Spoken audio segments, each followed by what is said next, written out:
আজ আমি রান্না করছি পটল মাছের আলু দিয়ে তেল ঝাল।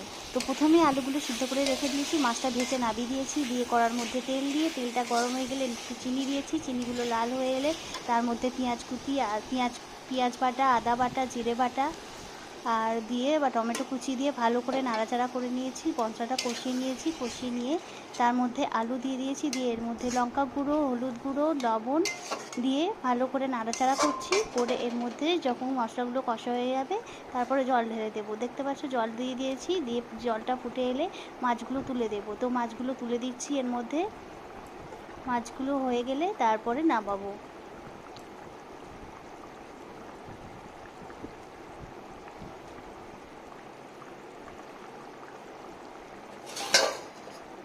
দেখতে পাচ্ছ কড়াইতে এখনো ফুটছে। তো আমার রেডি, এবার একদম নামিয়ে দেবো।